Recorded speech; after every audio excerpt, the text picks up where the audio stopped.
Eh bien, bonjour à tous. Mon nom est Stéphane Couture, je suis le pasteur de l'Église Renaissance et au nom de l'Église Renaissance, je vous souhaite la bienvenue pour cette séance d'information testamentaire. Un sujet assez particulier, un sujet sur lequel on ne prend pas beaucoup de temps pour réfléchir, mais qui a des incidences, qui a un impact majeur sur notre vie et sur le royaume de Dieu lorsqu'on approche cette chose dans cette optique. Un texte qui m'a souvent parlé, c'est le texte de Paul en Philippiens. J'ai partagé ce texte avec mon Église à plus d'une reprise, lorsqu'il dit « Selon ma ferme attente et mon espérance, je n'aurai honte de rien, mais maintenant, comme toujours, Christ sera glorifié dans mon corps avec une pleine assurance, soit par ma vie, soit par ma mort. » Alors, on sait que dans le contexte de Paul, il est en prison à Rome, il risque la condamnation à mort pour avoir prêché l'Évangile, mais la notion même de pouvoir glorifier Christ à travers sa mort m'est restée à l'esprit. Et je me dis, mais comment peut-on le faire? Et en tant que chrétien, il y a beaucoup de choses sur lesquelles on doit réfléchir. Bien préparer sa mort est une chose importante parce qu'elle a un impact sur nos familles, sur nos proches. Elle a un impact aussi sur le témoignage qui sera rendu par notre communauté de foi à travers nos funérailles. Elle aura un impact aussi sur la manière dont on aura préparé sa maison pour cette transition importante. Lorsque le roi Ézéchias a été averti qu'il lui restait peu de temps à vivre, le prophète lui a dit « Mets ta maison en ordre, donne tes ordres, car tu ne guériras pas de cette maladie. » Donc, il est important pour nous de mettre notre maison à l'ordre. Et lorsque j'ai appris que nos frères et sœurs du Conseil québécois des organismes chrétiens offraient aux églises ce service d'information testamentaire, je me suis dit, nous avons besoin en tant que chrétiens de réfléchir sur ces choses.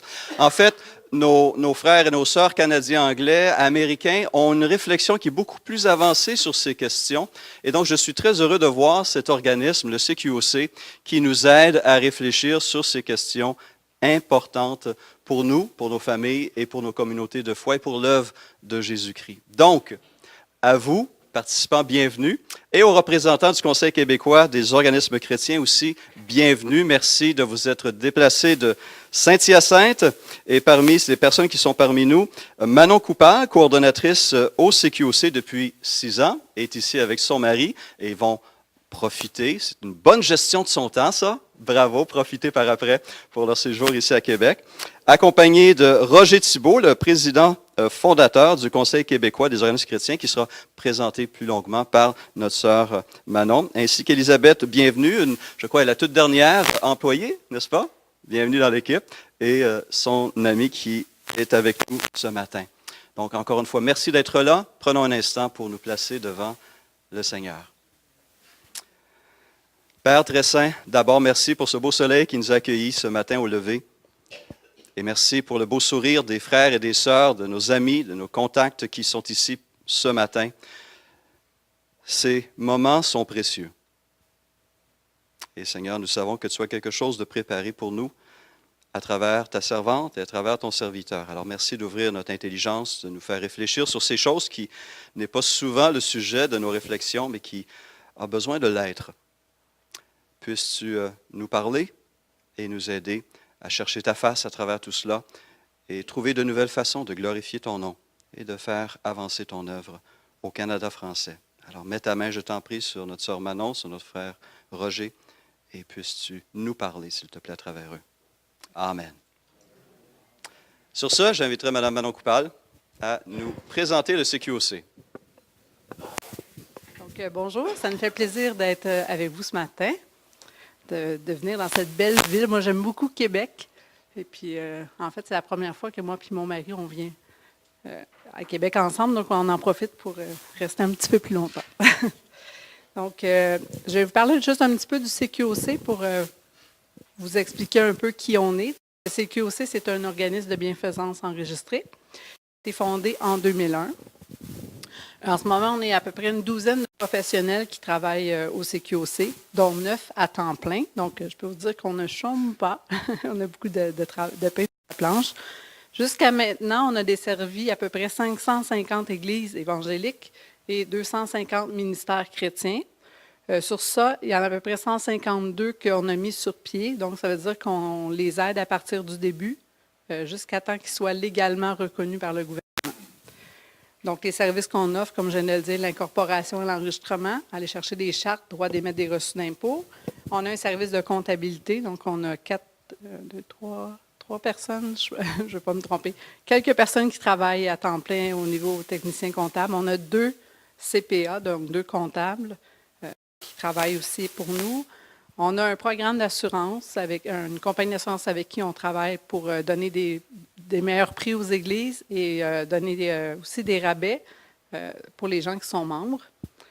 On a un service de prêt hypothécaire, donc je vais peut-être en parler un petit peu plus tard, mais on a jusqu'à maintenant, depuis à peu près 3 ans, Roger, c'est ça? Donc, à peu près 3 ans, on a donné une quinzaine de millions en prêt hypothécaire. On travaille en collaboration avec un organisme qui est en Ontario. Et puis, nous, on monte les dossiers. On est comme leur rallongement pour la partie francophone. Donc, eux ont à cœur le Canada. Mais malheureusement, à cause de la langue, il y avait une barrière. Donc, nous, on les aide à ce niveau-là. On va chercher des prêts hypothécaires pour les églises qui ont plus de misère des fois, soit avec les institutions financières ou que pour eux, c'est difficile, eux, à cœur de faire avancer le royaume de Dieu au Canada. On peut donner de la formation aussi. S'il y a des gens qui ont besoin de formation, vous pouvez nous appeler, on peut voir avec vous c'est quoi vos besoins, qu'est-ce qu'on peut vous apporter. On donne des formations aussi, comme vous voyez ce matin. C'est une des choses qu'on fait, donc les formations sur les dons, les testaments et dons planifiés. Ça fait presque une année maintenant qu'on a commencé. Et en 2018, on en a une par mois de cédulés, donc ça va super bien. Et aussi, on a commencé à travailler avec quelqu'un qui donne des formations pour les finances personnelles. Donc ça, c'est quelque chose de nouveau. On est en contact avec lui depuis peu, mais ça a l'air très intéressant. Je sais que Roger a assisté à une de ses formations. Donc, si jamais c'est quelque chose qui vous intéresse aussi, les finances personnelles. Donc, une information qu'on a, c'est que 43% des chrétiens au Québec sont surendettés. Donc, si jamais vous voulez des informations sur n'importe lequel de ces sujets-là, vous pouvez juste me contacter au Conseil québécois. Ça va me faire plaisir de vous répondre. Juste une petite citation, c'est que malheureusement, il y a beaucoup de Québécois qui décèdent avant d'avoir mis leurs affaires en ordre. Et juste avant de vous présenter notre conférencier de ce matin, je vous invite juste à demeurer jusqu'à la fin. Juste vous dire qu'il va y avoir un tirage à la fin d'un prix pour mettre un testament à jour, vous aider à faire votre testament, donc un prix autour de 250-300 $. Donc, on va faire ce tirage-là à la fin, donc je vous invite à rester avec nous jusqu'à la fin. Donc, maintenant, je vais vous présenter le conférencier, celui qui va venir vous entretenir sur l'importance du testament et des dons planifiés. Donc, c'est M. Roger Thibault. Donc, M. Thibault est né de nouveau en 89, expert comptable de profession.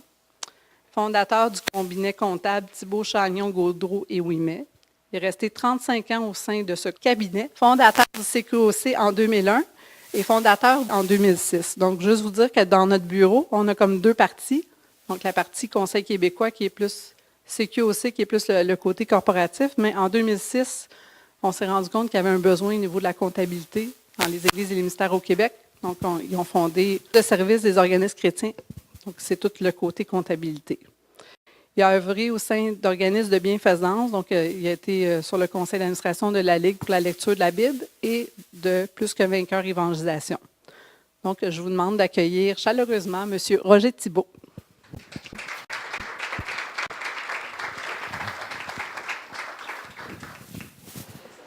D'abord, merci beaucoup pour votre présence ce matin. Pour nous, les membres du Conseil québécois, c'est un signe d'encouragement et c'est fort apprécié.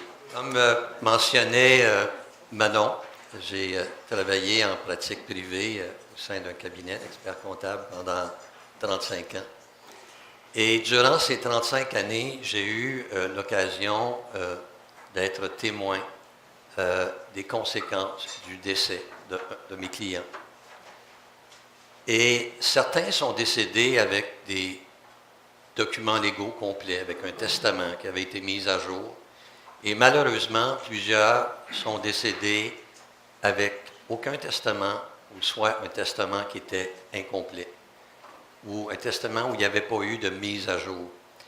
Et en tant qu'expert comptable, on est toujours impliqué parce qu'il y a souvent des implications fiscales attachées au décès, surtout lorsque c'est le décès du dernier conjoint. Et j'ai été témoin de chicanes de famille, d'éclatements de noyaux familiaux, parce que les documents n'avaient pas été faits comme on aurait dû le faire. On n'avait pas pris le temps. J'ai été témoin en tant que comptable de conflits légaux. Et on sait que quand le règlement d'une succession, on fait appel à des avocats, il y a deux gagnants, les deux avocats. Et c'est souvent des litiges qui perdurent pendant des mois. Et j'ai eu des cas où le litige a perduré pendant des années. Et ce sont des litiges qui fracassent la famille, qui sont dispendieux. J'ai vu des liquidateurs, des exécuteurs testamentaires s'arracher les cheveux de la tête pour essayer de comprendre, mais qu'est-ce qu'il voulait dire exactement dans ses dernières volontés, parce que ce n'était pas clair. Et quand il y a un manque de planification testamentaire, on sait qu'on a un partenaire silencieux qui parle, lui, au moment du décès.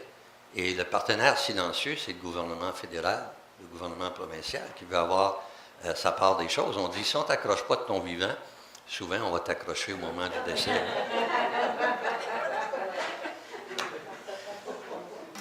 Il y a, dans la Bible, on nous dit « Mon peuple périt par manque de connaissance ».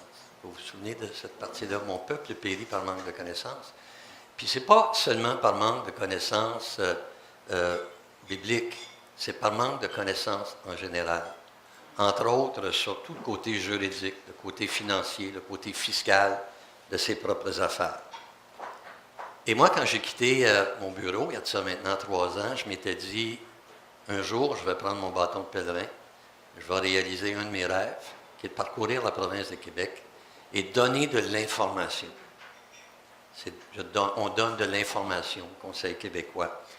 Et c'est devenu pour moi particulièrement important parce que lorsqu'on regarde les statistiques qui ont été publiées par les différentes compagnies d'assurance, on sait qu'au cours des 15 prochaines années, environ 750 000 baby boomers, je suis un baby boomer, c'est la génération de 20 ans qui a suivi la Deuxième Guerre mondiale.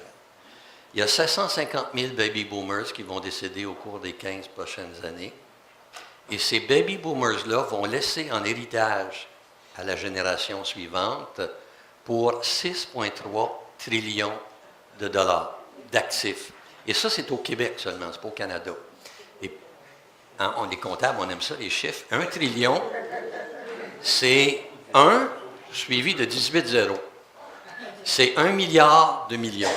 C'est ça, 1 trillion. Fait qu'il va y avoir 6 milliards de trillions qui vont être transférés au cours des 15 prochaines années d'une génération à l'autre.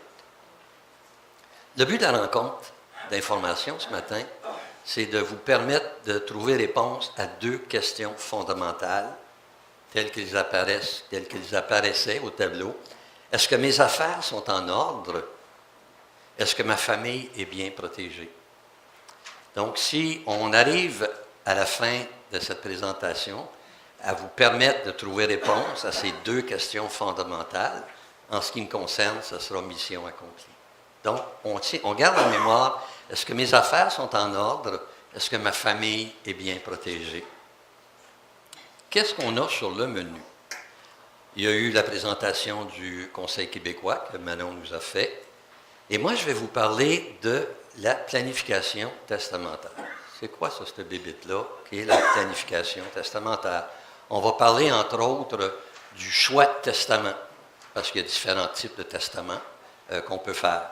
Quels sont les avantages et les inconvénients de chacun des types de testaments? Et je vais également ouvrir une parenthèse sur des sujets particuliers, sur une procuration générale. Pourquoi que c'est important d'avoir une procuration générale? Pourquoi est-ce qu'on devrait avoir un mandat de protection? Ce qu'on appelait anciennement le mandat d'inaptitude. Vous vous souvenez du mandat d'inaptitude? Qui a changé de nom, c'est le mandat de protection. Très rapidement, je vais vous parler du testament biologique. Moi, j'ai un testament biologique et je vais vous lire en 1 minute ou 2 mon testament biologique, puis mentionner l'importance aussi des dons d'organes. Il y a tellement de gens qui sont dans les hôpitaux et qui attendent à 2 pas de la mort et qui attendent des organes. On va parler de tout ça. Et on va parler de dons planifiés. Comment on peut incorporer dans notre planification testamentaire un don planifié pour aider, entre autres, notre Église ou un organisme de bienfaisance qui nous tient à cœur. On va également vous expliquer comment, dans ce cheminement-là, le Conseil québécois peut vous aider.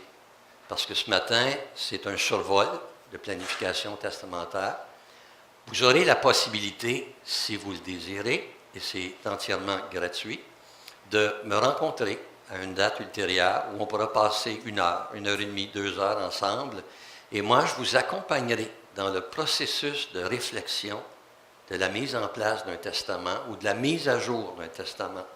Et ça va vous donner l'occasion peut-être de poser des questions particulières sur la fiscalité, sur le côté financier, sur le côté des assurances. Mais je vous dis en partant, moi, je ne suis pas un vendeur d'assurance, je ne suis pas un vendeur de placement financier et je ne suis pas là pour vous vendre une planification successorale. Je l'ai fait pendant des années, je n'en fais plus. Je suis là tout simplement pour vous donner de l'information. À la fin de la présentation, il y aura une période de questions, pour ceux qui ont des questions. Si c'est un sujet qui est personnel, on est disponible à la toute fin et on pourra discuter. Et il y aura finalement mon bulletin d'évaluation. Ça, c'est le bout qui m'inquiète tout le temps. À savoir, est-ce qu'on va me donner une bonne note, une note de passage, ou... et en même temps, on va vous demander, en plus de l'évaluation, si vous êtes intéressé à me rencontrer à une date ultérieure. Généralement, ça se fait à l'église ici. Et comme je disais, c'est gratuit, c'est sans frais. Et puis, l'expérience que j'ai vécue à date, les gens sont un petit peu, des fois, inquiets sur cette rencontre-là, de dire, comment ça va se dérouler? Je vais être capable de répondre à toutes les questions? Et une fois que c'est terminé, les gens vont souvent dire, finalement, c'était pas si compliqué que ça. Et ça a même été le fun de partager pendant 1 heure ou 1 heure et demie, 2 heures sur ma planification personnelle. Et voilà pour le menu. On est prêt à partir? On va aller directement à la diapo 4. Manon, s'il te plaît. Et une dimension biblique avant de commencer. Le psaume 24, verset 1, nous enseigne que tout appartient à Dieu et nous ne sommes que ses intendants. Je pense qu'on est tous familiers avec ce fameux verset. Ce sont des biens que Dieu nous prête pour qu'on puisse les administrer à différentes fins. On dit également, les bienfaits de Dieu sont suffisants et abondants. Et quand je lis ça, je me rappelle toujours une parabole qui dit, regardez les oiseaux du ciel. Vous connaissez la suite? Ils ne sèment ni ne moissonnent, mais Dieu pourvoit quotidiennement à chacun de leurs besoins. Et c'est important de se rappeler, c'est pas seulement un écrit, c'est une réalité aussi. Donc, dans la gestion, dans l'intendance des biens que Dieu nous confie, on doit d'abord s'assurer qu'on rencontre les besoins de la famille, nos propres besoins, les besoins des autres, et aussi, ce qui est très important, c'est la mise en place de cette grande mission que Dieu confie à chacun de nous. Et cette mission-là, elle est différente pour chacune des personnes. Et quand je lis ça, je me rappelle d'Éphésiens 2.10 qui dit que Dieu a préparé pour chacun de nous des œuvres. Quelle est la suite? Afin que nous les pratiquions. Exactement. L'argent, c'est un sujet important dans le Nouveau Testament parce que saviez-vous que 50% des paraboles contenues dans le Nouveau Testament parlent de quoi? Parlent d'argent. 50%. Fait qu'aux yeux de Dieu, c'est un sujet qui était quand même très important. Et c'est ce qui m'amène à dire, c'est que le sérieux de notre intendance est non seulement une louange à Dieu, mais l'expression de notre foi. Qui n'a pas entendu le pasteur dire, chez un chrétien, le dernier bout à être sauvé, c'est son portefeuille. Hein? C'est un sujet qui est délicat. Et je me mets à votre place, puis je me dis, qu'est-ce que ces gens-là, qu'est-ce qui se passe dans leur tête?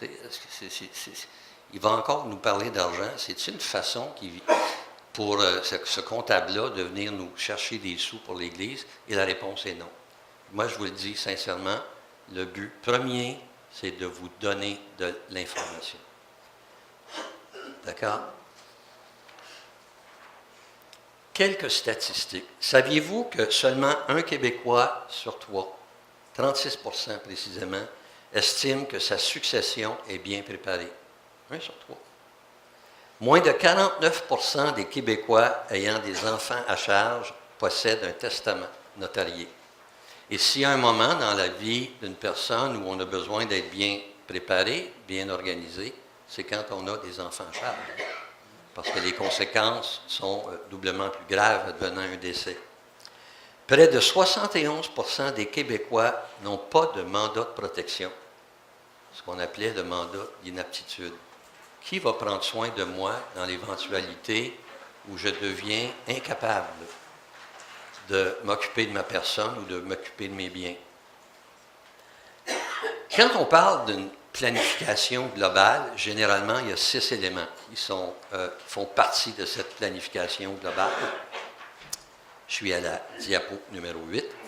Et parmi ces 6 éléments, on trouve le testament, où on va exprimer ses dernières volontés, le mandat de protection, les dons planifiés, les assurances, est-ce que je suis suffisamment couvert advenant mon décès, surtout s'il y a des jeunes enfants, une planification successorale, ce que nous, les comptables, on est habitués à faire, surtout quand il y a une transmission d'entreprise là, de père en fils, de père en fille, et la mise sur pied d'une fiducie testamentaire.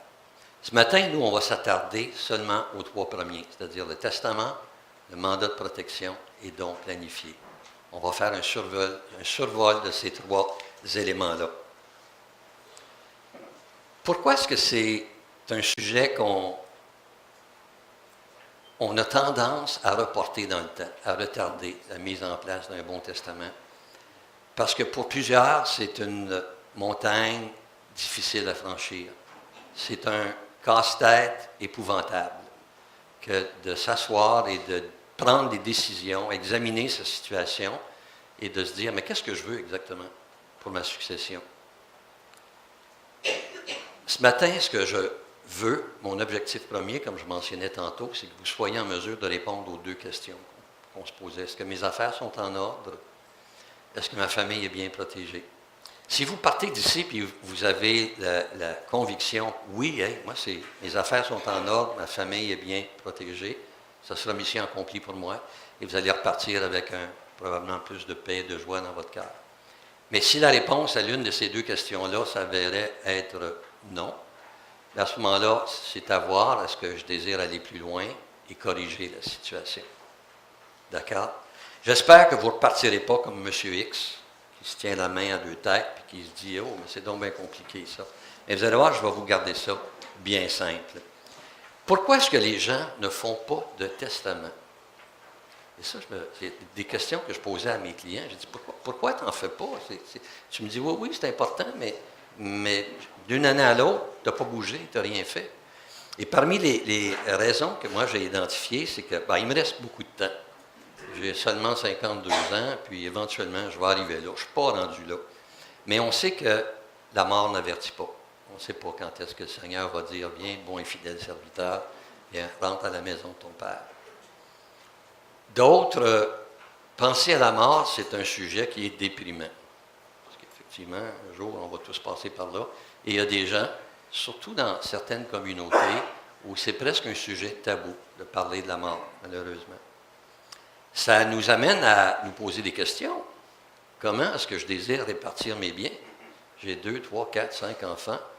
Je suis célibataire. Comment est-ce que je vais répartir? Donc, j'ai des décisions précises à prendre.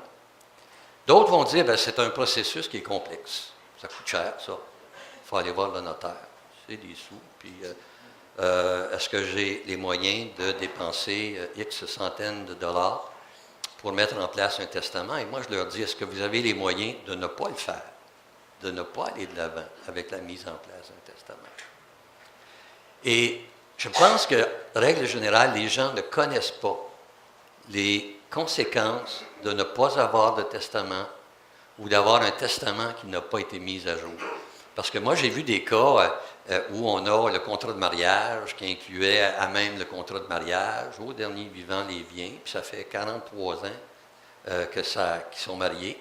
Mais il s'est passé des choses. Il a coulé de l'eau sur le pont en 43 ans. Et ce qui était bien à l'époque, ben, c'est pas approprié pour tout ce qui s'est passé durant toutes ces années-là. Donc, il y a une nécessité de faire une mise à jour du testament pour tenir compte de la réalité. D'autres vont me dire, ben moi, là, testament, j'ai quasiment pas d'avoir, je vaux quasiment rien. Ça peut être vrai aujourd'hui, mais est-ce que ça sera vrai dans 5 ans ou dans 10 ans? Et une chose que j'ai réalisée, des fois, je disais à mes clients, on va s'asseoir ensemble, là, puis on va vous faire un petit bilan personnel. L'actif, le passif. L'actif moins le passif, qui donne l'équité, l'avoir. Et un commentaire qu'on me passe souvent, c'est que, « Hey, Roger, moi, là, je ne pensais pas que mon avoir net était aussi élevé. » Surtout quand on tient compte des polices d'assurance qu'on peut avoir souscrites. Parce qu'on souscrit des fois des polices d'assurance quand on est jeune, une police de 100 000, 200 000. Mais la police est toujours là. Et advenant le décès, bien, il y a un produit d'assurance qui vient se rajouter à l'avoir. Et on arrive avec des montants qui sont parfois très considérables. Pourquoi est-ce que vous avez besoin d'un testament, donc? Pour conserver le contrôle des biens accumulés au fil des ans. Moi, j'ai un client qui me disait souvent, ben moi, j'ai travaillé fort pour accumuler ce que j'ai. J'ai travaillé très fort, puis je n'ai pas envie que mes enfants dilapident ma fortune. Fait qu'il dit, moi, là, je ne voudrais pas que ça m'arrive. Et j'ai en tête un cas vécu. J'ai changé les noms pour éviter le risque qu'on reconnaisse de qui je parle. C'était l'histoire de M. Archambault. M. Archambault, qui était âgé de 58 ans et qui est mort d'un accident de VR. Et dans son testament, M. Archambault avait prévu qu'à son décès, il laissait 150 000 $ à chacun de ses 3 enfants et le résidu de sa succession allait à l'épouse. Et M. Archambault est décédé, comme je viens de mentionner, à l'âge de 58 ans.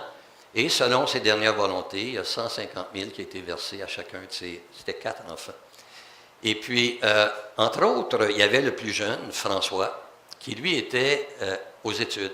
Son rêve, c'était de devenir médecin. Et François reçoit, comme ses autres frères et sœurs, 150 000 $. Et une des premières choses qu'il fait, c'est quoi? Bien, il s'achète un beau bolide. Et là, il se met à faire la fête avec ses copains. Et 1 an et demi plus tard, l'épouse vient me voir, désespérée, puis elle me dit, Roger, imagine-toi donc que François, non seulement il a dilapidé le 150 000 que son père lui avait laissé, mais encore plus malheureux, il a quitté ses études. Il a abandonné les études en médecine. Et je suis sûr que si M. Archambault pouvait être témoin de la situation, il aurait été extrêmement déçu parce qu'il se serait dit, bien, c'est pas comme ça que j'imaginais l'utilisation de ma succession. Pourquoi un testament? Pour distribuer ses biens selon ses désirs, en accord avec ses valeurs et sa foi chrétienne. Pour réduire le stress et le coût pour ceux que vous laissez derrière. Il n'y a rien de pire qu'un testament qui n'est pas clair, qui est sujet à interprétation. Et dernièrement, pour procurer le meilleur à ceux que l'on aime. Jusqu'à là, ça va? Je ne vous ai pas perdu, je ne vous ai pas endormi. Je pense qu'il n'y a pas personne qui dort. C'est bien. Fait que j'ai des chances d'avoir une bonne évaluation. Hein? Ça va bien. Il existe 4 façons de transférer ses biens, de léguer ses biens. Il y a le testament holographe. Tantôt, je vais vous donner un petit peu de détails.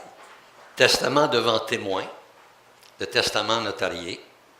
Et quand on n'a ni un ni l'autre, ni holographe, ni devant témoin, ni notarié, c'est le Code civil qui décide à qui vont aller vos biens. Et des fois, la façon que le Code civil décide de la répartition de vos biens après le décès, c'est bien différent de ce que vous auriez voulu. Et à quoi ça ressemble un tableau de distribution selon le Code civil? Vous voyez, c'est très simple, hein? C'est facile à comprendre.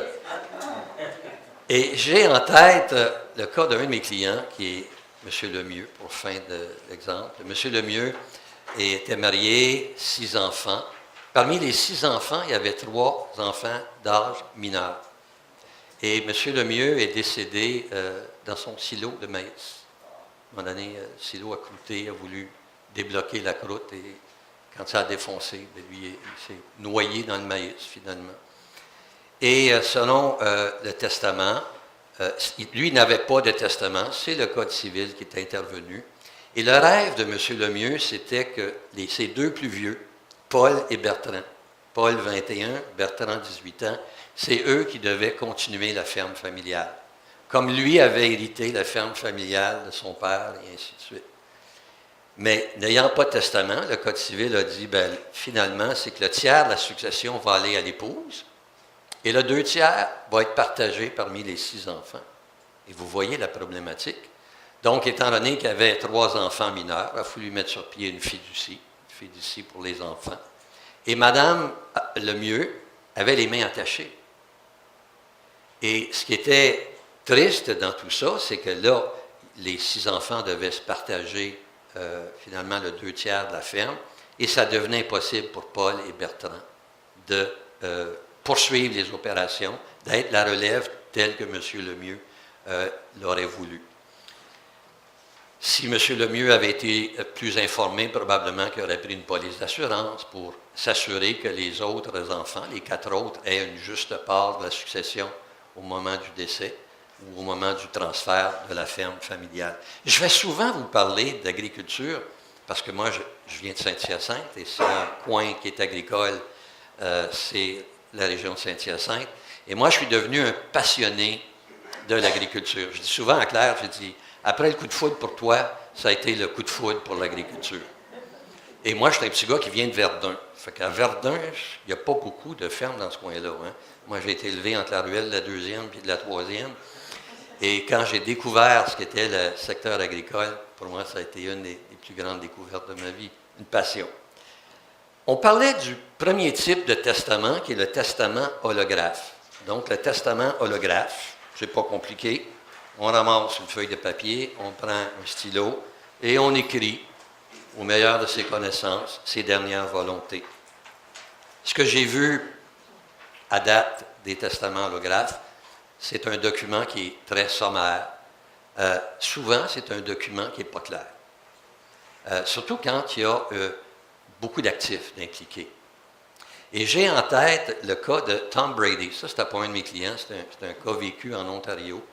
Et Tom Brady, à un moment donné, agriculteur, s'en va au champ avec son tracteur.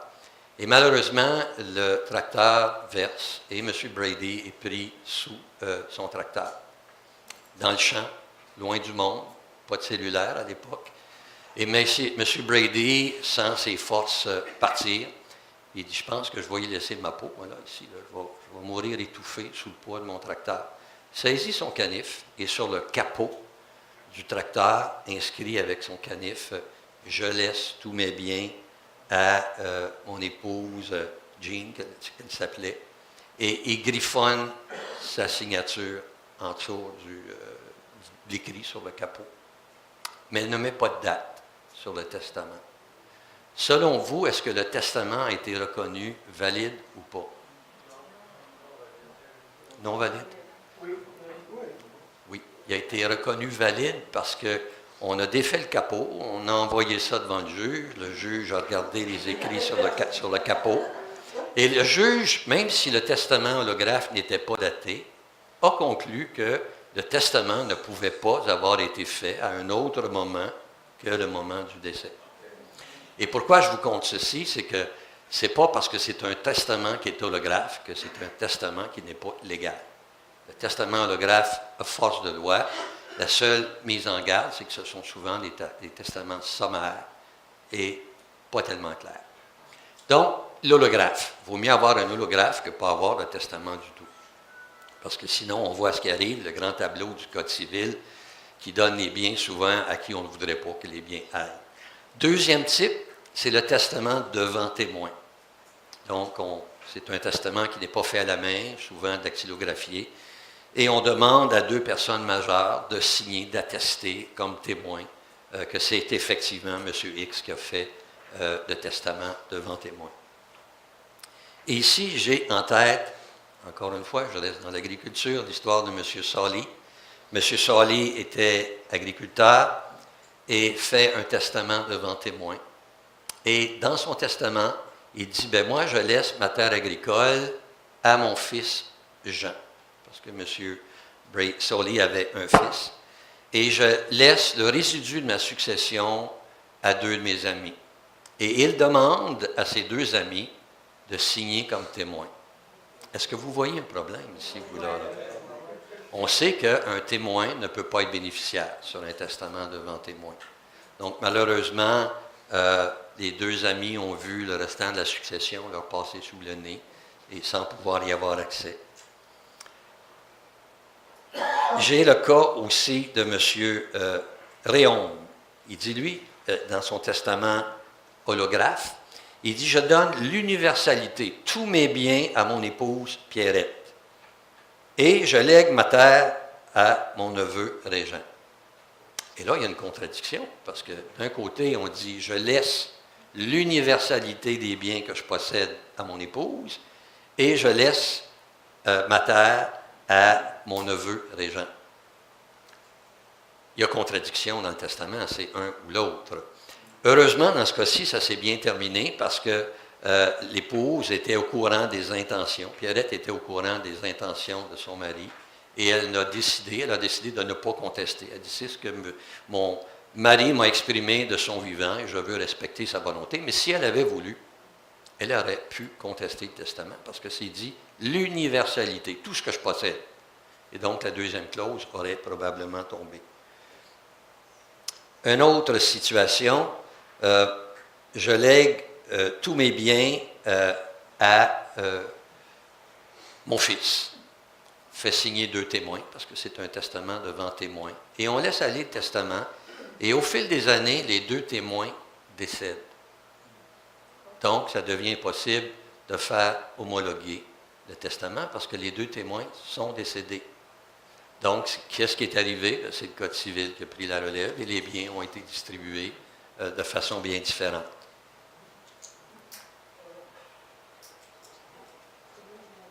Quels sont donc les inconvénients des 2 premiers types de testaments? Ce sont des testaments qui sont facilement contestables, peut nécessiter l'interprétation des tribunaux et peut se conclure par des résultats non désirés.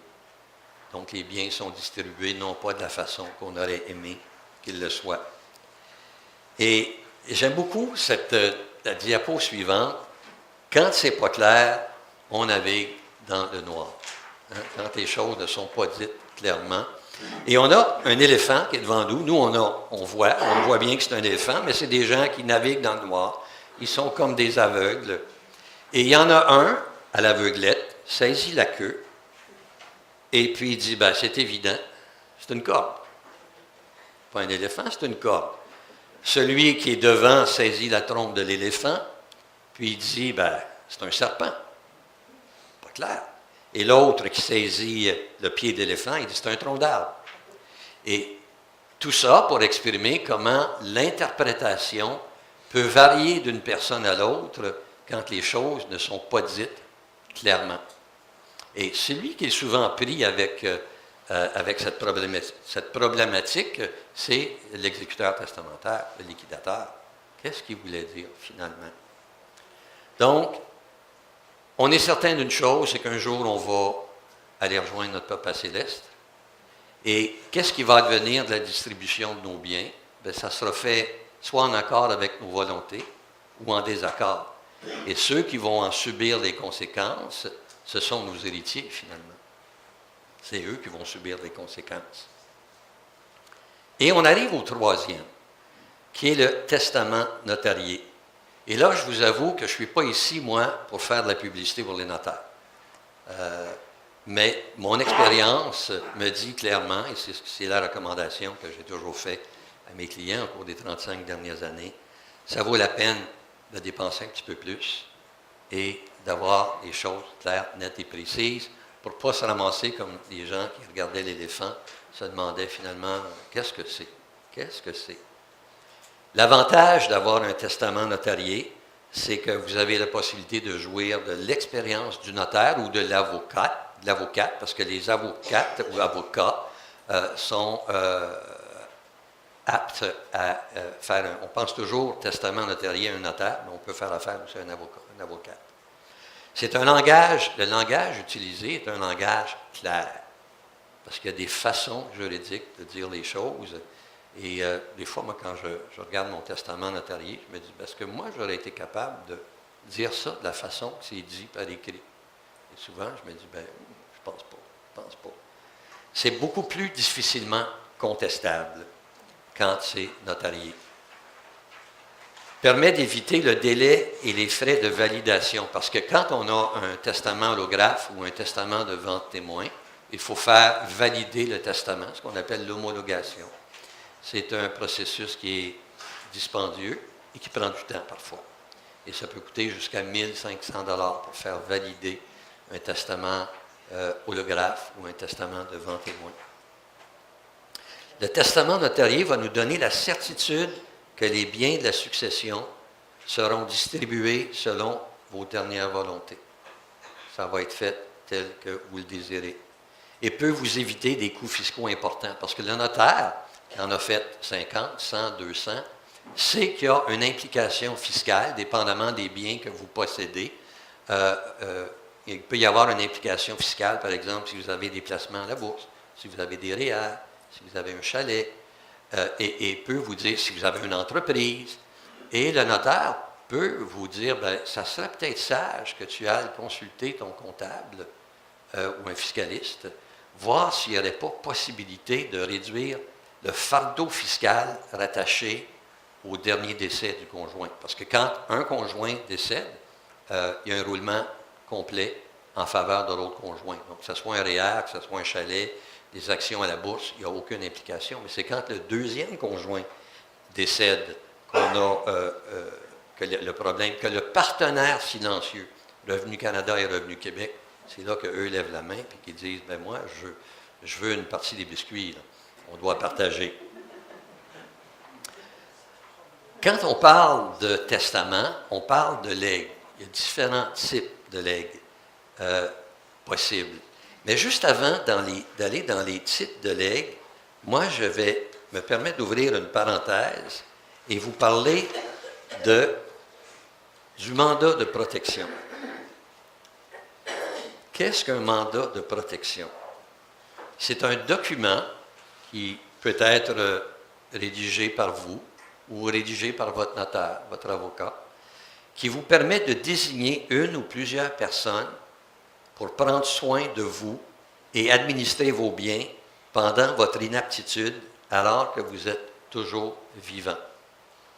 On appelle ça le mandat de protection, anciennement le mandat d'inaptitude. Et qu'est-ce que ça veut dire devenir inapte? Une personne est considérée comme légalement inapte lorsque son état de santé la rend incapable de prendre des décisions ou d'agir par elle-même. Un tel mandat doit généralement être respecté puisqu'il contient les volontés de cette personne sur les décisions qui doivent être prises à son sujet. Par exemple, quel est le nom, les pouvoirs et les responsabilités du mandataire qu'elle a choisi, c'est-à-dire les personnes responsables de prendre des décisions pour elle. Et on peut avoir un mandataire comme on peut avoir deux mandataires. On peut décider que telle personne va s'occuper de ma personne physique, alors que quelqu'un d'autre va s'occuper de mes biens, dépendamment des capacités de l'une ou de l'autre. Parmi les activités, le soin qu'elle accepte de recevoir et l'endroit où elle souhaite être hébergée. La façon dont ses biens, son argent et ses dettes doivent être gérés. Le tuteur à nommer pour ses enfants mineurs, lorsqu'il y a des mineurs, et la gestion de son entreprise. Lorsqu'une personne devient inapte, la loi prévoit qu'un tribunal doit rendre un jugement sur son mandat de protection, qu'il soit ou non notarié. Ce jugement permet de donner effet au mandat de protection pour qu'il puisse être utilisé. Il y a un autre document qui est important, c'est une procuration générale, parce que c'est possible qu'on soit incapable de s'occuper de ces choses, mais de façon temporaire. Et à ce moment-là, c'est là que le mandat de la procuration générale est important. Vous êtes hospitalisé ou vous êtes à l'extérieur du pays pendant un certain temps et vos transactions commerciales, financières doivent se poursuivre. Donc, on peut prévoir à l'intérieur du mandat de protection, à même le mandat de protection, une procuration générale qui va permettre, par exemple, au conjoint, à la conjointe, de vaguer aux transactions financières durant cette période d'absence due à la maladie ou au voyagement. Qu'est-ce qui arrive si je suis inapte et que je n'ai pas de mandat de protection? Parce que moi, je pense que la plupart des gens n'ont pas de mandat de protection. Et les baby boomers ont vieilli, il y a de l'usure, la mécanique ne fonctionne plus aussi bien et on ne sait pas ce qui nous attend. Quand il n'y a pas de mandat de protection et que la personne devient inapte, toute personne de son entourage, que ce soit le conjoint, un membre de la famille, un ami ou un proche, peut demander au tribunal de procéder à l'ouverture de ce qu'on appelle un régime de protection en votre faveur, où il y aura nomination d'un conseiller, d'un tuteur ou d'un curateur. Mais je vous le dis tout de suite, c'est un processus qui est long, fastidieux. Donc, ce n'est pas l'idéal. Ça peut prendre parfois des mois avant qu'on réussisse à établir un régime de protection approuvé par la Cour. Un autre document qui est important et qui est peu utilisé, c'est ce qu'on appelle le testament biologique. J'ai ouvert une parenthèse, tantôt je vais revenir au testament. Et je vais vous lire mon mandat, mon testament biologique personnel. Voici ce qui est écrit. C'est pas moi qui l'ai inventé, c'est du tout fait, ça. On a juste à signer en bas. Ces directives vous sont données après mûre réflexion, en pleine lucidité, en toute liberté et en conformité avec l'esprit de la loi. Ces directives constituent une manifestation de mon consentement libre et éclairé.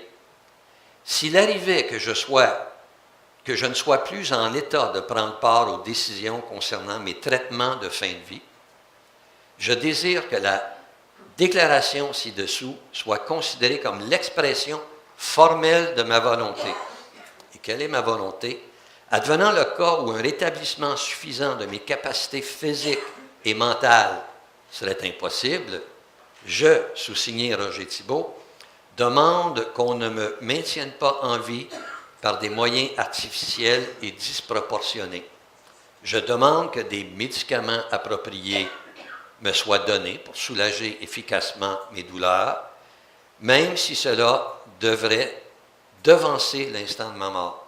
On sait que des doses de morphine, ça peut accélérer le moment du décès, tout en soulageant la personne. Je demande que vous vous sentiez moralement obligé, parce que ce n'est pas un document légal, c'est un document moral, de suivre ces directives. Par cette démarche, je souhaite demeurer responsable jusqu'à la fin et alléger ainsi le poids de vos décisions à mon sujet.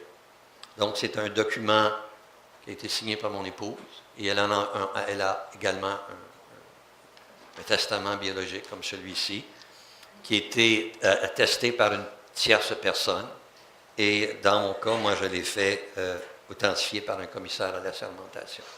Donc, ça n'oblige pas, mais ça l'incline fortement et ça l'établit clairement face aux siens. Qu'est-ce que je veux, moi? Mettez-moi pas sur des machines, sur un respiratoire artificiel. Faites pas exprès pour prolonger pendant 2 semaines, 3 semaines, 1 mois, quand on sait que la fin est proche. Voici mes dernières volontés. Ça, c'est pas l'aide médicale à mourir. Ça n'a rien à voir avec ça. Maintenant, je ferme la parenthèse et je reviens à la question des testaments.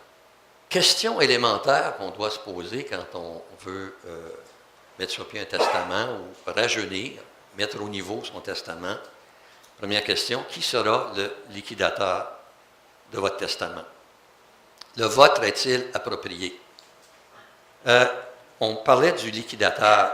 Ce que j'ai souvent remarqué, moi, lorsqu'il y avait décès, on avait nommé un liquidateur, ça fait 15 ans, et la personne a vieilli, Et le liquidateur ou la liquidatrice n'est plus apte à remplir ses fonctions de liquidateur pour différentes raisons. L'âge, la maladie, ou la quantité d'actifs a évolué, une entreprise qui est devenue complexe, et cette personne-là n'est plus en mesure, même si elle le voudrait bien, de jouer pleinement son rôle en tant que liquidateur, liquidatrice. Donc, c'est nécessaire à l'occasion de s'asseoir et de dire, bien, là où les personnes que j'ai choisies, est-ce que ce sont toujours les bonnes personnes? Quelle personne choisir en cas d'inaptitude? On vient au mandat de protection. Est-ce que je voudrais, à titre d'exemple, que ma fille s'occupe de ma personne physique et peut-être mon garçon, ou l'inverse, qui s'occupe de mes biens? Les événements peuvent faire en sorte qu'un fils que je voyais apte à s'occuper de mes biens, avec ce qui s'est passé dans sa vie, bien, c'est peut-être plus le cas aujourd'hui. Ce sera le temps de changer ça. Quand vous avez des enfants mineurs, qui va s'occuper des enfants mineurs? Vos enfants recevront-ils leur héritage en un seul ou en plusieurs versements? À quel âge? Je vous ramène à l'histoire de M. Archambault qui avait laissé 150 000 à chacun de ses 4 enfants, dont 150 000 à François qui était aux études.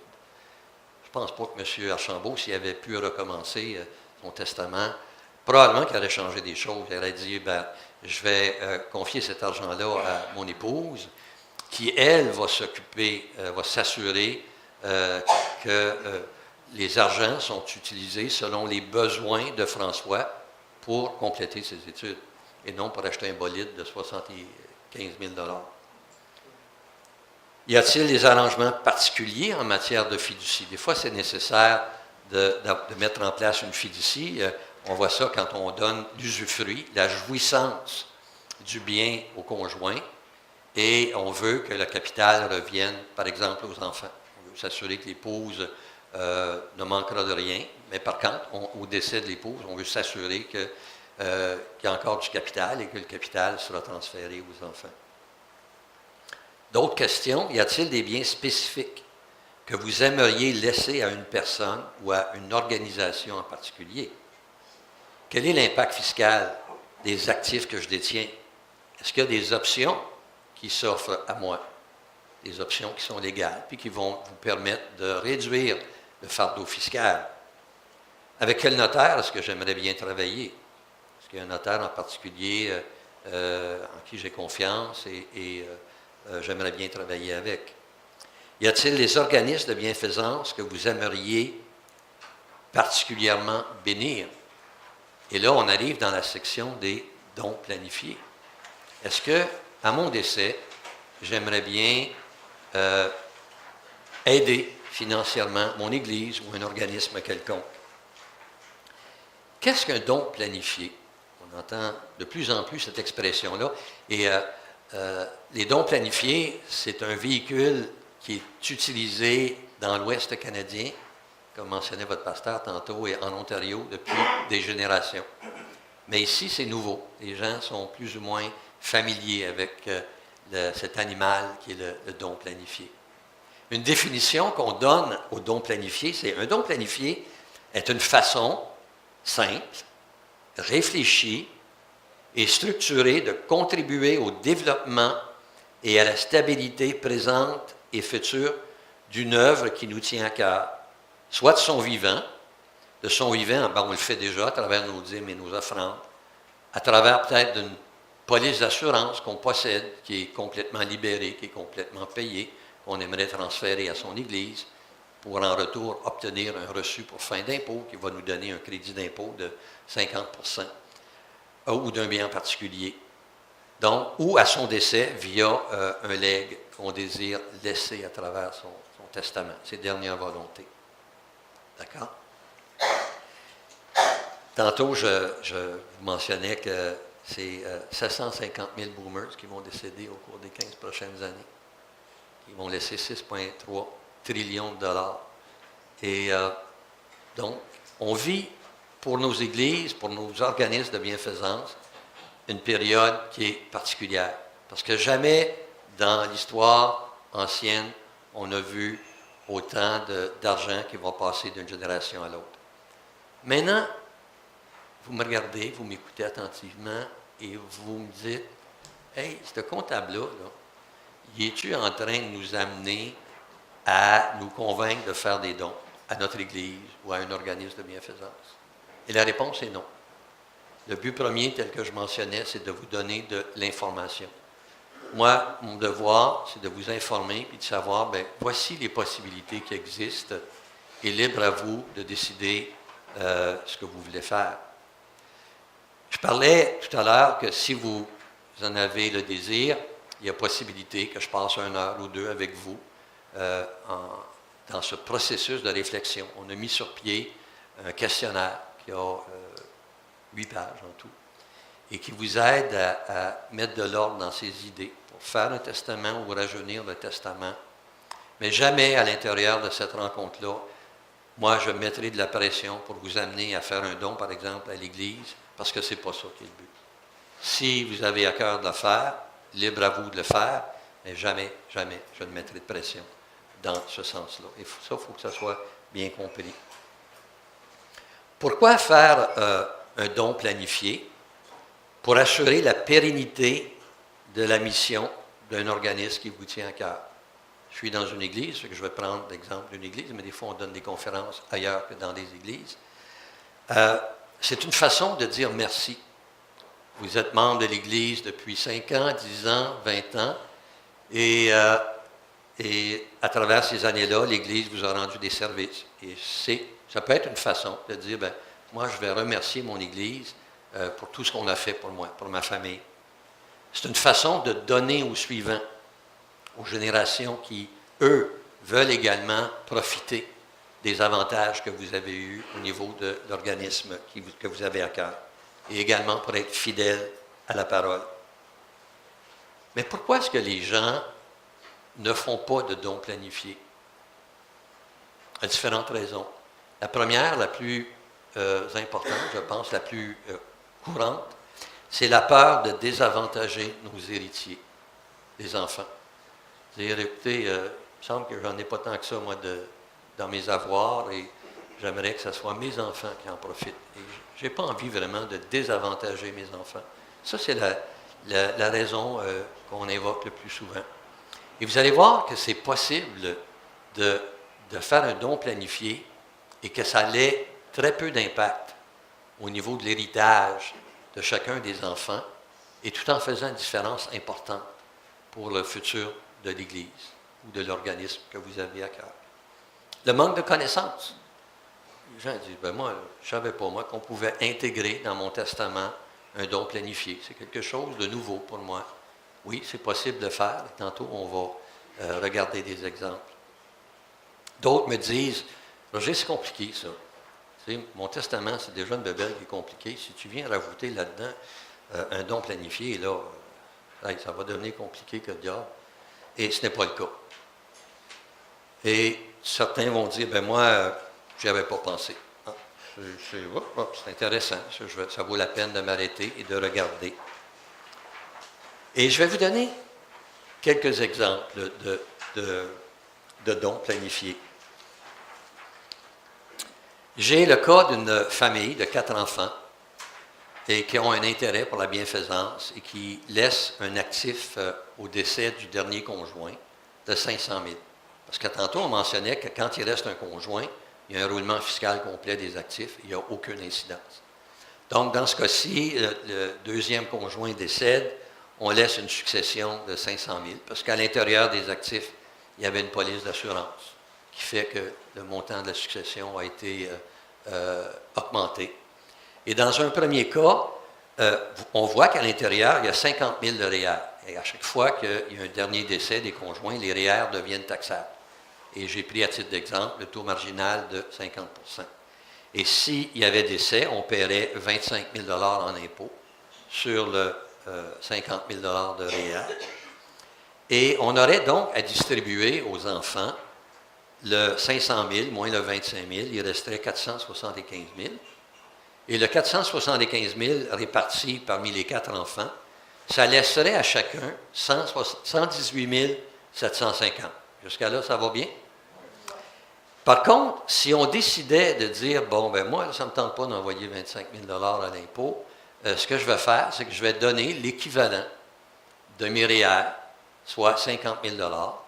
Je vais recevoir, ma succession va recevoir un reçu pour fin d'impôt de 50 000 $, ce qui va me donner un crédit d'impôt de 50 % du montant du don, 49 points quelques, 50 % pour faciliter le calcul, ce qui veut dire que l'impôt à ce moment-là tomberait à zéro, et le montant que j'aurais à distribuer, c'est 450 000 divisé en 4, chaque enfant recevrait 112 500. Donc, au lieu de recevoir 118 750, j'ai fait un don planifié et j'ai donné à mon Église l'équivalent de Myriad, 50 000 $, et mes enfants ont quand même touché 112 500. Est-ce que la différence entre le 118 000 et le 112 000, soit 6 000 $, est-ce que ça vient impacter de façon significative ce que chacun reçoit? La réponse est non. Donc, on a quand même réussi à donner un coup de pouce à son Église et les enfants ont quand même réussi, dans cet exemple-là, à toucher 95 % de ce qui leur revenait. Voyez-vous, c'est pas compliqué, une petite clause est inclue dans le testament et ça vient de régler. Un autre exemple, j'ai une famille de 3 enfants et un chien. Le chien ne fait pas partie du testament. Et on a décidé de laisser, suite au décès du dernier conjoint, parce que normalement, c'est quand le premier décède, le deuxième, c'est lui qui devient propriétaire de la totalité de la succession, et ce qui donnerait à chacun des enfants, en pourcentage, 33 et un tiers. D'accord? On fait la même chose, c'est toujours la même famille de 3 enfants, mais cette fois-ci, on a décidé d'introduire un don à l'Église. D'accord? Donc, la répartition de la succession, 30 % à chacun des enfants, ce qui donne 90 %. Le 10 % qui va à l'Église et on tombe à notre 100 % de la succession. On reçoit un reçu d'impôt. On règle les impôts de la succession. Et au lieu de recevoir 33 et un tiers %, ce que chacun reçoit, c'est 31,7 %. Il y a un écart de 1,6 % au niveau de ce que chacun des enfants reçoit. Fait qu'on a été capable d'aider l'organisme de bienfaisance de son choix et ça n'a pas eu un impact majeur au niveau de ce que les enfants reçoivent. On parlait tantôt il y a différentes façons de léguer ses biens. Il y a différentes sortes de legs. Finalement, il y a 3 sortes de legs qu'on rencontre de façon la plus courante. Le premier, c'est un legs particulier à la diapo 32. Et on définit un legs particulier comme étant le don d'une somme d'argent, d'un bien en particulier ou d'un pourcentage de vos avoirs nets à un ou des bénéficiaires. Un exemple, je lègue ma police d'assurance à mon Église et je lègue 10 000 $ à chacun de mes petits-enfants. Il arrive assez souvent que quand on est en période d'élevage des enfants, qu'on souscrive à une police d'assurance. On a souscrit à une police d'assurance de 50 000 ou 100 000. Et au fil des années, la police s'est payée et la police devient ce qu'on appelle libérée de ses primes. Et les enfants ont quitté la maison, les enfants financièrement sont établis, ça va bien.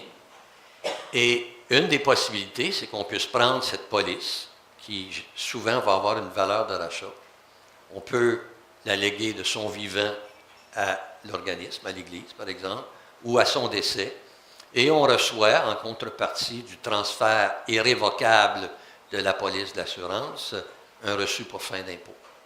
Et avec ce reçu pour fin d'impôt, on reçoit des crédits d'impôt, et c'est avec ça qu'on règle les impôts courants de son vivant ou les impôts de la succession au décès.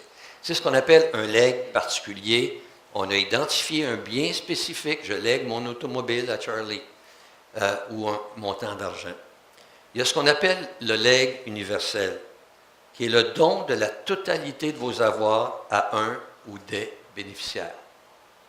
Moi, par exemple, avec mon épouse, je lui ai fait un legs universel. Si je décède, c'est mon épouse qui hérite de la totalité de mes avoirs et vice-versa. Et advenant le cas où tous les deux on est décédés, on a des clauses où on prévoit que les enfants vont être les héritiers. S'il y en a un qui est décédé, est-ce que ça va aller aux petits-enfants par représentation? Et c'est des choses que le notaire ou l'avocat est en mesure de vous expliquer. Je lègue, à titre d'exemple, je lègue tous mes avoirs à mon épouse. Ou je lègue tous mes avoirs à être partagés en part égale entre mes 3 enfants. Il y a ce qu'on appelle également le legs résiduel, 3e legs, particulier, universel et résiduel. Le don de la totalité ou une partie déterminée du résidu de vos avoirs nets après déduction de tout legs particulier, frais d'administration et impôts à payer par votre succession. Donc, c'est le legs résiduel. Et j'ai un exemple ici. J'ai une succession de 200 000 $ après impôt. Et à titre de legs particulier, je désire laisser à 5 de mes petits-enfants la somme de 10 000 $. Donc, on vient de faire disparaître 50 000 $. Et à titre de legs résiduel, je lègue l'autre 150 000 qui sera distribué à part égale parmi mes 3 enfants. Donc, chacun recevra 50 000 $ pour un total de 150 000. À la page suivante, ça ressemble un petit peu à l'exemple qu'on avait donné antérieurement. On a toujours le même 200 000 après impôt.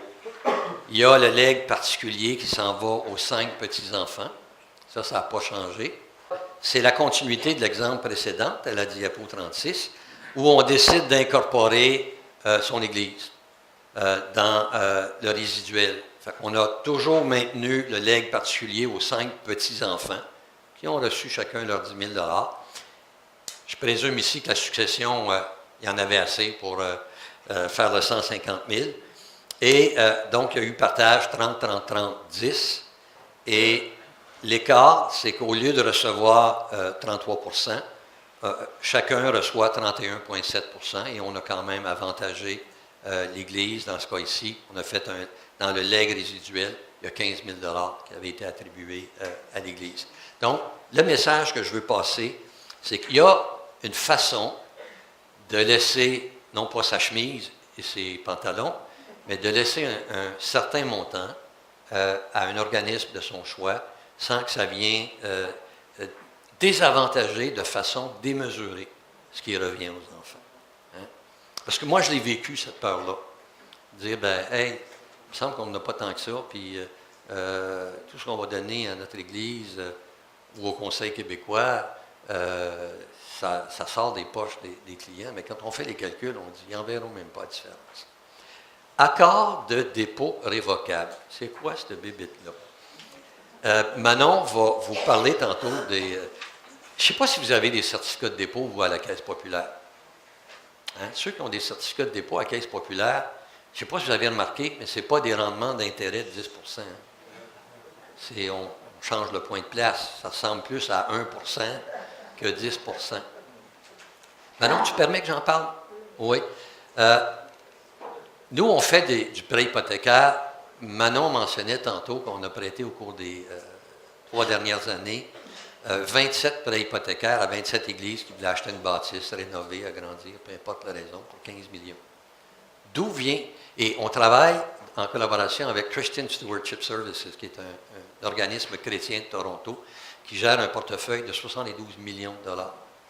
Et d'où provient cet argent-là, qu'eux prêtent à nos églises du Québec?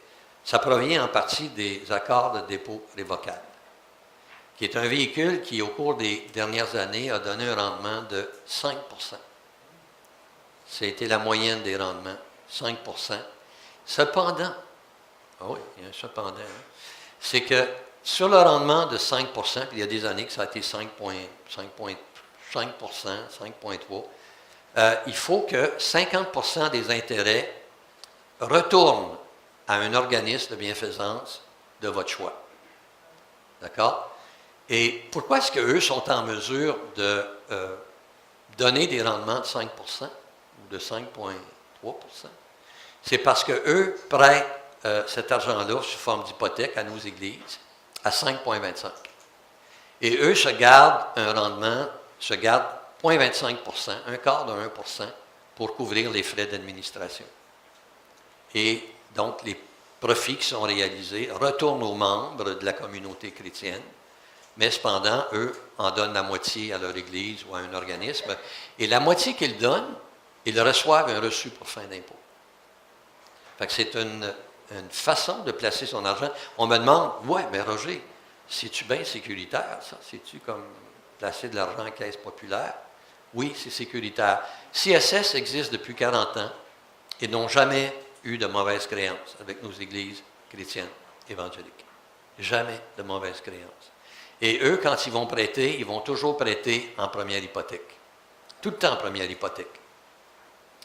Ils se gardent environ, ils sont un petit peu comme les banques, ils se gardent à peu près 20 de leur liquidité pour être en mesure de rembourser la personne qui a placé 50 000 puis qui dit, ben moi, là, j'ai un projet, je veux m'acheter un chalet, j'ai besoin de mon argent.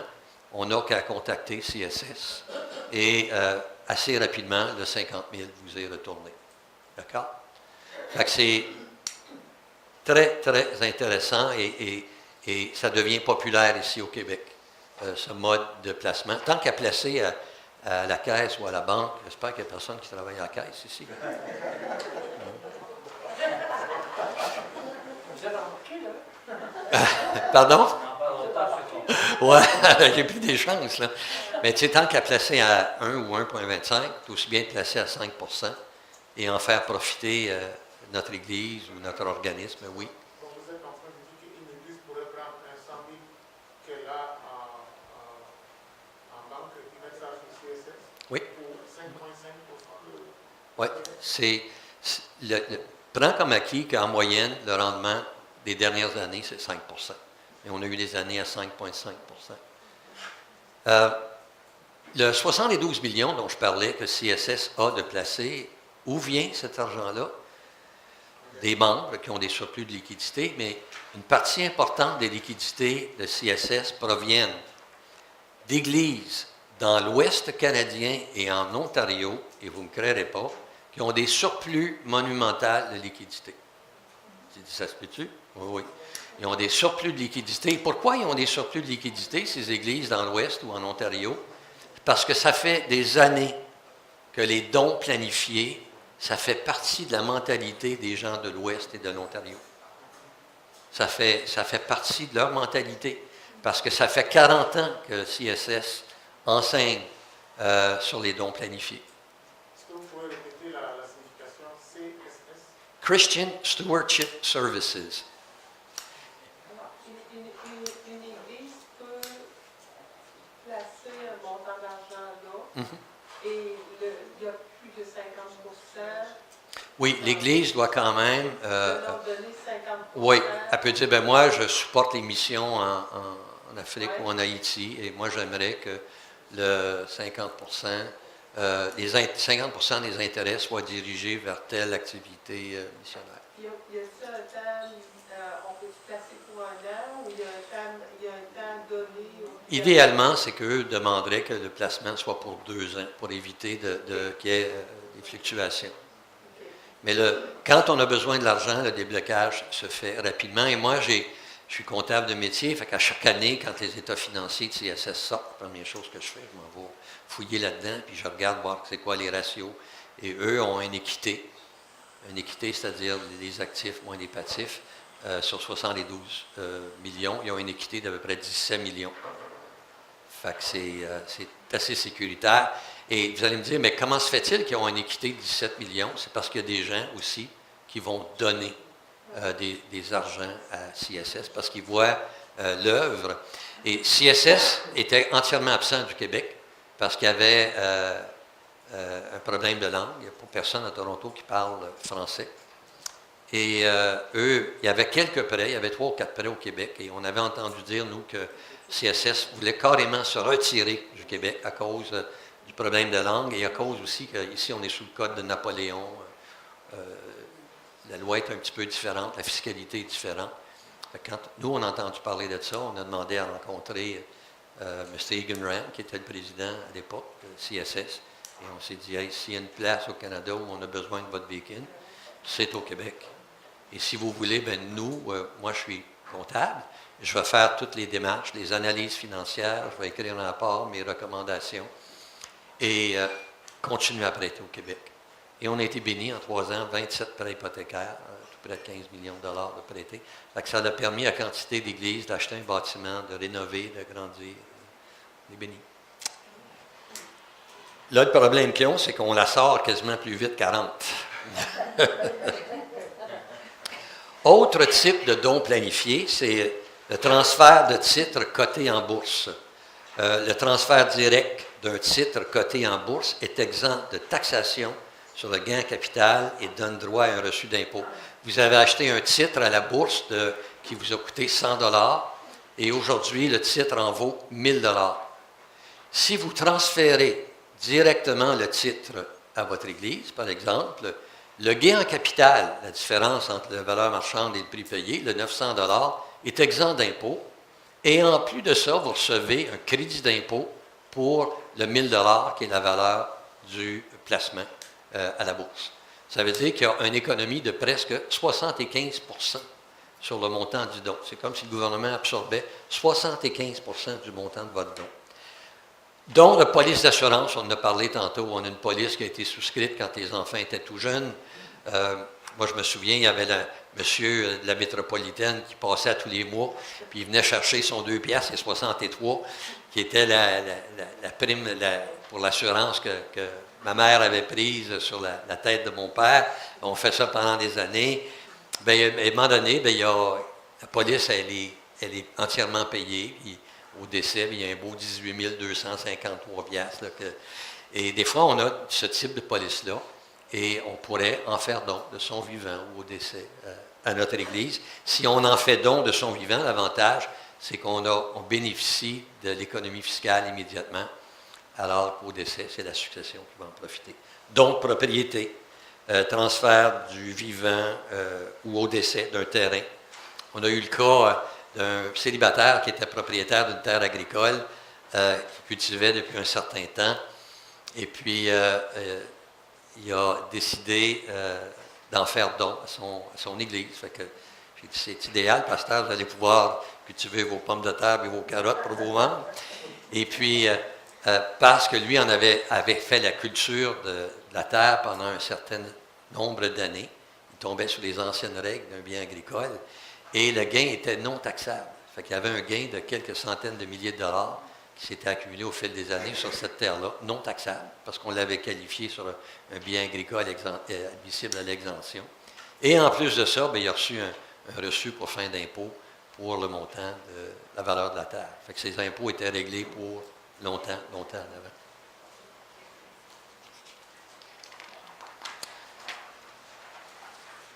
Donc, l'avantage du donateur d'effectuer un don planifié, c'est le maintien du droit de jouissance du bien que vous cédez à votre décès. Donc, tant que le bien n'est pas cédé, vous en avez pleinement la jouissance. Maintien de la gestion de vos actifs et la possibilité de modifier votre don pendant votre vie. À un moment donné, vous avez décidé de donner tel don à telle personne ou à tel organisme. Les événements font en sorte qu'au fil des années, vous avez changé d'idée. Bien, libre à vous de modifier votre testament en ayant un codicile qui vous permet d'apporter les modifications. D'autres avantages, aucun frais de votre vivant, à l'exception des frais juridiques relatifs au testament.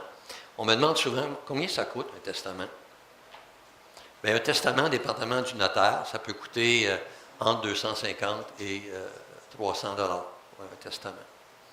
Et si vous décidez d'avoir un mandat de protection qui inclut une procuration générale, c'est à peu près le même prix. Et c'est pour ça que le montant qu'on va faire tirer tantôt, c'est 285 $, qui est à peu près la moyenne des coûts d'un testament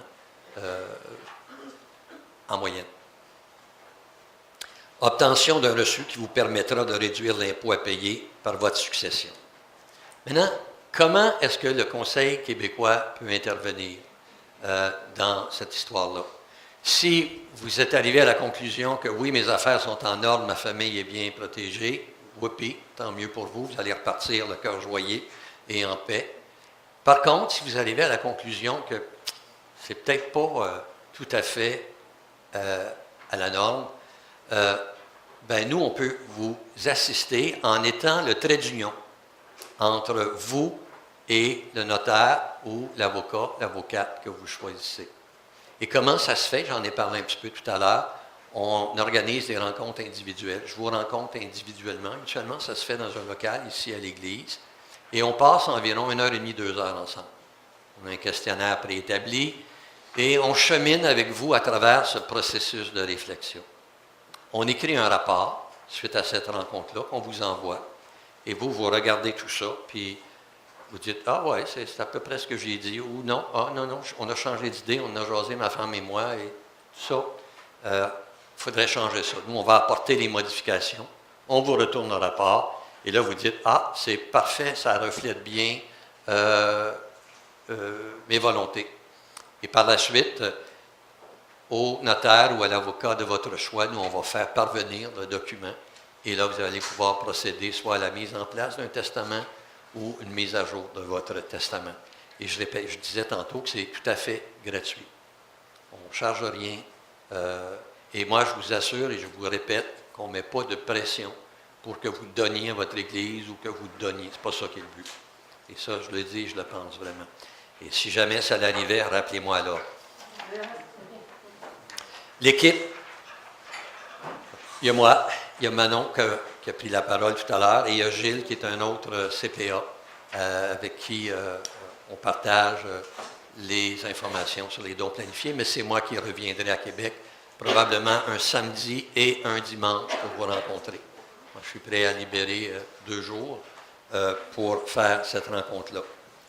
Donc, comment ça fonctionne? Il y a un représentant du CQOC, le représentant prépare un document qu'il vous fait parvenir, vous approuvez le document et par la suite, ce document-là est envoyé au notaire ou à l'avocat, avocate. Un dernier mot de la fin. J'en ai pas trop perdu, hein? Je pense que j'en ai pas perdu. On ne peut pas... Les paroles de Mao. On ne peut pas contrôler la mort, mais on peut, en bonne partie, en contrôler les suites. Tous les gens qui ont pris le temps de faire un testament l'affirment. Il y a un apaisement véritable dans le fait de savoir que l'on a fait notre devoir et que l'on a ainsi contribué à ménager ceux qu'on aime, même après notre mort. C'est tout beau.